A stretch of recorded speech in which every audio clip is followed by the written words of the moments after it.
સ્વાગત છે। લોકસભાની સામાન્ય ચૂંટણીને લઈને દાહોદ જિલ્લાના ઝાલોદ તાલુકાના ચાકલિયા પોલીસ સ્ટેશન મથકે 3 રાજ્યોની બોર્ડર મીટિંગ યોજાઈ।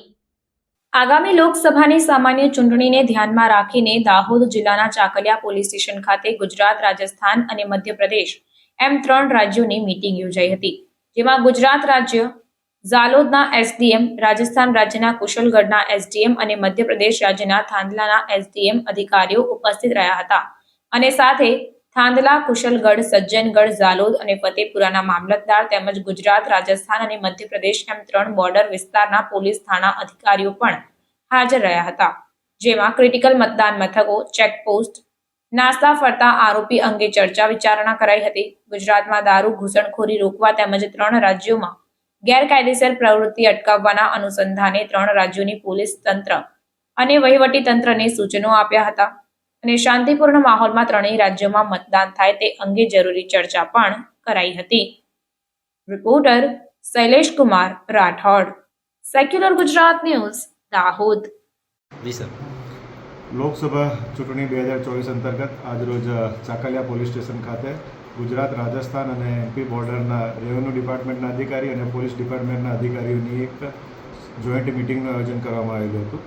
આ જોઈન્ટ મિટિંગમાં જે દાહોદ જિલ્લાની જે ચેકપોસ્ટ અંગેની માહિતી તેમજ દાહોદ જિલ્લાના જે એબ્સ્કોન્ડિંગ નાસ્તા ફરતા આરોપીઓ છે એની માહિતી તેમજ અન્ય માહિતીઓનું આદાન પ્રદાન કરવામાં આવેલું હતું અને 2024નું લોકસભા ઇલેક્શન ફ્રી અને ફેર થઈ શકે એ માટે પ્રયત્નો કરવામાં આવેલા હતા।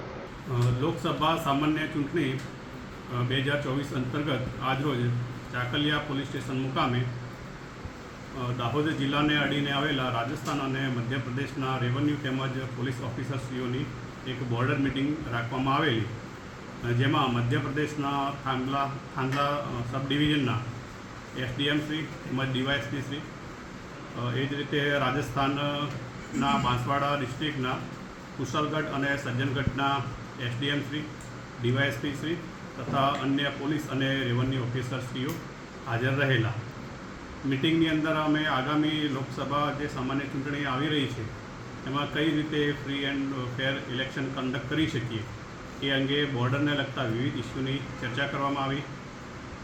બોર્ડરને અડીને આવેલી વિવિધ ચેકપોસ્ટની માહિતી એકબીજા સાથે શેર કરી તેમજ જે બોર્ડરના જે વિલેજીસ છે એની અંદર ક્રિટિકલ પીએસ તેમજ ક્રિટિકલ પીએસએલ એ અંગેની પણ ચર્ચા કરવામાં આવી અને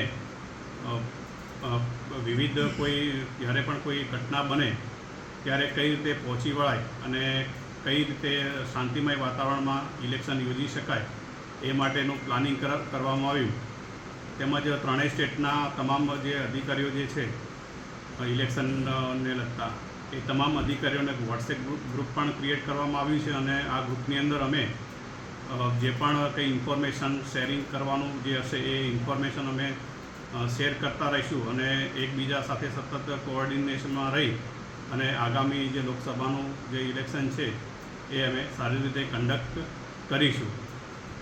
દાહોદ તેમજ ઝાલોદની જનતાને પણ મારી એક નમ્ર વિનંતી છે કે આગામી લોકસભા ચૂંટણી અંતર્ગત તંત્ર હંમેશા આપણી સાથે છે, તો ભયવિહીન બની અને ચોક્કસથી મતદાન કરો એવી આપ સૌને એક નમ્ર અપીલ છે। Thank you. સમાચારોની અવનવી અપડેટ્સ માટે જોતા રહો સેક્યુલર ગુજરાત ન્યૂઝ।